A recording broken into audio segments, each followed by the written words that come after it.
of jobs. It's also made city officials exceedingly happy as they beat out Jersey City to land the company. As Steve Dunlop reports, it took some enticing incentives to keep the conglomerate in the Big Apple. Shearson is thinking big. Between the computer center it will build here on West Street and the new headquarters it is building in Battery Park City, the company is sinking $1.2 billion into facilities in Manhattan, the largest private construction investment ever. It all started on Rosh Hashanah 1983. Kenneth Lipper, New York City's deputy mayor for economic development, ran into Peter Cohen, the president of Shearson American Express, at a Long Island temple. Lipper whispered in Cohen's ear, "I hear you're moving to New Jersey. How could you?" I told him in a very succinct sentence, "You can't do this to New York City, I won't let you." And that was the beginning of our negotiation. Shearson was planning on building its computer center here in a federally funded project to be known as Newport City.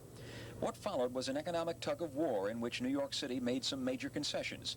They include a 17-year program in which Shearson postpones all or part of its property tax payments and a deal with the New York State Power Authority to provide low-cost power subject to approval of the state legislature.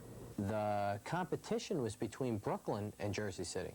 Remember, Mayor Koch was trying to move American Express to Brooklyn. Brooklyn didn't win. Jersey City's mayor echoed Shearson's official contention that the decision was a matter of economic timing alone. Newport City, he said, simply would not be ready when Shearson needed it. Whoever heard of getting a lower utility rate in Manhattan?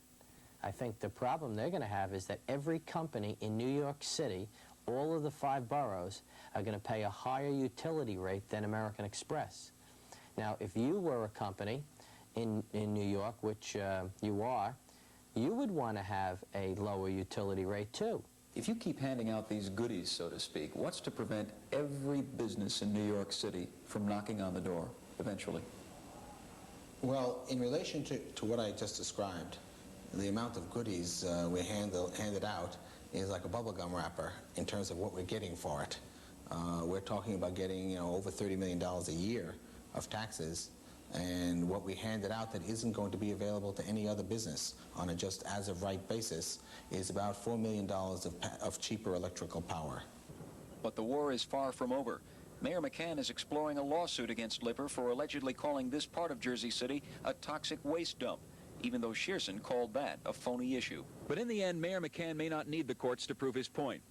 Negotiations are now reportedly underway with 4 other leading financial firms to locate here, and there'll be room for dozens of smaller firms to join them. Said the mayor, if Jersey City is now in the same league with Manhattan, then even if we finish in last place, we still come out ahead. In Jersey City, Steve Dunlop, Channel 5 News. Tough getting to work for thousands of people this morning. A tractor trailer loaded with cucumbers